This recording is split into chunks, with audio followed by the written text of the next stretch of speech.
नमस्कार दोस्तों। आज हम प्राचीन इतिहास में बौद्ध धर्म के बारे में देखेंगे। तो सबसे पहले देखते हैं बौद्ध धर्म के परिचय के बारे में। तो बौद्ध धर्म के जो संस्थापक थे वो गौतम बुद्ध थे और गौतम बुद्ध को एशिया का ज्योतिपुंज अर्थात लाइट ऑफ एशिया कहा जाता है। गौतम बुद्ध का जन्म 563 ईसा पूर्व लुम्बिनी के कपिलवस्तु में हुआ था। कंटोनी चीनी अभिलेख में इसके साक्ष्य मिलते हैं। गौतम बुद्ध के बचपन का नाम सिद्धार्थ था। गौतम बुद्ध का जो प्रतीक था जन्म के समय वो कमल और सांड था। इनके पिता का नाम था सुद्धोधन जो सांख्य गण के मुखिया हुआ करते थे। महात्मा बुद्ध के माता का नाम माया देवी था।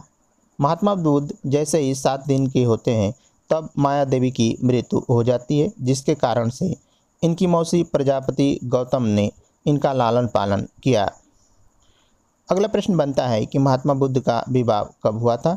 तो महात्मा बुद्ध का विवाह 16 वर्ष की उम्र में यशोधरा से हुआ था और इन्हीं यशोधरा से इनका एक पुत्र होता है जिसका नाम राहुल था।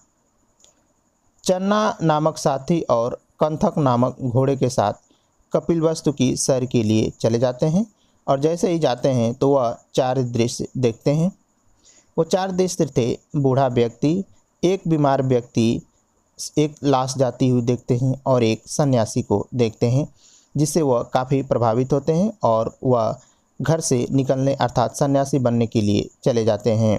तो 29 वर्ष की अवस्था में महात्मा बुद्ध ने गृह त्याग किया और इसी को महाभिनिष्क्रमण कहा गया, जिसका प्रतीक था घोड़ा। अब देखते हैं कि महात्मा बुद्ध को ज्ञान की प्राप्ति कब, कहाँ और कैसे हुई थी। तो भ्रमण करते हुए महात्मा बुद्ध सबसे पहले वैशाली पहुंचते हैं और वैशाली में इनकी मुलाकात अलार कलाम से होती है जो सांख्य दर्शन को मानने वाले थे। अलार कलाम महात्मा बुद्ध के प्रथम गुरु थे। वैशाली से महात्मा बुद्ध राजगीर पहुंचते हैं और यहाँ पर इनकी मुलाकात रुद्र कराम पुत्र से होती है जो योग दर्शन को मानने वाले थे। रुद्र कराम पुत्र महात्मा बुद्ध के दूसरे गुरु थे। राजगीर से महात्मा बुद्ध उरुवेला पहुंचते हैं जहां पर 5 साधक को मिलते हैं, जिसमें थे कैडिन, वप्पा, भादिया, महानामा और असागी। उरुवेला से महात्मा बुद्ध गया पहुंचते हैं और यहां पर ये 6 वर्षों की कठिन तपस्या करते हैं। तो 35 वर्ष की उम्र में महात्मा बुद्ध को ज्ञान की प्राप्ति हो जाती है। तो ये प्रश्न बनता है कि महात्मा बुद्ध को ज्ञान की प्राप्ति कब हुई थी। तो वैशाख की पूर्णिमा की रात को हुआ था। फिर ये प्रश्न बनता है कि महात्मा बुद्ध ने अपना कठिन तपस्या किस वृक्ष के नीचे किया था, या महात्मा बुद्ध को ज्ञान की प्राप्ति किस वृक्ष के नीचे हुआ था। तो पीपल वृक्ष था। यदि नदी पूछता है कि महात्मा बुद्ध को ज्ञान की प्राप्ति किस नदी पर हुआ था, तो निरंजना अर्थात फल्गु नदी पर हुआ था। और ज्ञान की प्राप्ति के बाद ही महात्मा बुद्ध जो सिद्धार्थ कहे जाते थे अब बुद्ध कहे जाने लगे।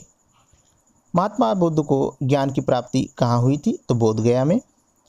महात्मा बुद्ध के ज्ञान की प्राप्ति का जो प्रतीक था वो पीपल अर्थात बोधि वृक्ष था। अब देखते हैं हम लोग महात्मा बुद्ध के उपदेशों के बारे में। तो प्रश्न बनता है कि महात्मा बुद्ध ने अपना प्रथम उपदेश कहाँ दिया था। तो ऋषिपत्नम अर्थात सारनाथ में दिया था।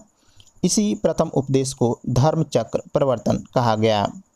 अगला प्रश्न बनता है कि महात्मा बुद्ध ने सर्वाधिक उपदेश कहाँ दिए थे। तो श्रावस्ती जो कौशल की राजधानी थी। महात्मा बुद्ध के अनुयायियों के बारे में देखते हैं। तो बिंबिसार थे, प्रसेनजित तथा उदयन थे। महात्मा बुद्ध के जो प्रथम अनुयायी थे वो तपस्सु और कालिक थे।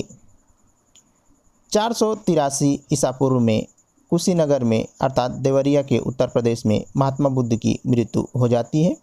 तो महात्मा बुद्ध की मृत्यु को क्या कहा जाता है। तो महापरिनिर्वाण कहा जाता है। और इनकी मृत्यु का जो प्रतीक था वह स्तूप कहलाया। स्तूप मतलब बुद्ध के अवशेषों को 8 भागों में बांटकर 8 स्तूप बनाए गए। मल्ल राजा द्वारा अंतिम संस्कार इनका किया गया था। तो ये प्रश्न आप लोग ध्यान में रखेंगे। अब देखते हैं कि बौद्ध धर्म की क्या क्या विशेषताएं थीं। तो बौद्ध धर्म एक अनिश्वरवादी था अर्थात वह ईश्वर को नहीं मानता था। बौद्ध धर्म अनात्मावादी था। बौद्ध धर्म में पुनर्जन्म की मान्यता थी अर्थात ये माना जाता था कि बौद्ध धर्म में पुनर्जन्म होते हैं। बौद्ध धर्म मध्यम मार्गी था, अध्यम मध्यमा प्रतिपद था। महात्मा बुद्ध ने 4 आर्य सत्य बताए। पहला है दुख, दूसरा है दुख समुदाय, तीसरा है दुख निरोध और चौथा है दुख निरोध गामिनी प्रतिपदा। महात्मा बुद्ध ने कहा कि संसार दुखों से भरा हुआ है, जिसका कारण है तृष्णा अर्थात इच्छाएं। यदि मानव अपनी इच्छाओं को त्याग देता है तो यह दुख समाप्त हो सकते हैं। बौद्ध धर्म का जो परम लक्ष्य था वो निर्माण की प्राप्ति और इन दुखों से मुक्ति था। इसके प्राप्ति के लिए अष्टांगिक मार्ग करने होंगे और 10 शील सिद्धांत उन्होंने बताए। निर्वाण जीवन मरण चक्र से मुक्ति था, जिसका प्रतीक पद चिन्ह था। महात्मा बुद्ध ने जो अष्टांगिक मार्ग बताए थे वो थे सम्यक दृष्टि, सम्यक संकल्प, सम्यक वाणी, सम्यक क्रमांत, सम्यक आजीव, सम्यक व्यायाम, सम्यक स्मृति एवं सम्यक समाधि। महात्मा बुद्ध ने जो 10 शील बताए थे वो निम्न हैं। महात्मा बुद्ध ने कहा कि अहिंसा अर्थात अहिंसा का पालन करना चाहिए, सदा सत्य बोलना चाहिए, अस्ताय अर्थात चोरी नहीं करना चाहिए, अपरिग्रह अर्थात किसी प्रकार की संपत्ति नहीं रखना चाहिए, मद का सेवन नहीं करना चाहिए, असमय भोजन नहीं करना चाहिए अर्थात आपको समय समय से भोजन करना चाहिए, सुखप्रद बिस्तर पर नहीं सोना चाहिए अर्थात जो सुख देने वाला बिस्तर है उस पर आपको नहीं सोना चाहिए, धन संचय नहीं करना चाहिए अर्थात धन का इकट्ठा नहीं करना चाहिए, स्त्रियों से दूर रहना चाहिए, नृत्य गान आदि से आपको दूर रहना होगा। बौद्ध धर्म से संबंधित अन्य तथ्यों के बारे में देखते हैं। तो बौद्ध धर्म के जो त्रिरत्न हैं वो बुद्ध, धम्म और संघ हैं। संघ में प्रवेश की जो आयु होती थी वह 15 वर्ष होती थी और उपसंपदा एक प्रवेश संस्कार होता था जिसके माध्यम से आप संघ में प्रवेश ले सकते थे। बुद्ध के जो अनुयायी थे वो भिक्षु कहे जाते थे, जो कि सन्यासी होते थे, और जो उपासक होते थे वो गृहस्थ होते थे। वैशाख पूर्णिमा के दिन महात्मा बुद्ध का जन्म हुआ था। इनको ज्ञान की प्राप्ति और इनका मृत्यु भी वैशाख पूर्णिमा के दिन हुआ था, इसलिए बौद्ध धर्म का सबसे पवित्र दिन वैशाख पूर्णिमा माना जाता है। भारत में उपासना की जाने वाली जो प्रथम मूर्ति है वो गौतम बुद्ध की है। महात्मा बुद्ध की जो प्रथम मूर्ति बनी है वह मथुरा कला में बनी है, जबकि महात्मा बुद्ध की सर्वाधिक मूर्तियां गांधार कला में बनी हैं। बुद्ध के अन्य नाम सांख्यमुनि और मैत्रेय हैं। ऐसा माना जाता है कि महात्मा बुद्ध का जो अगला जन्म होगा वो मैत्रेय कहा जाएगा।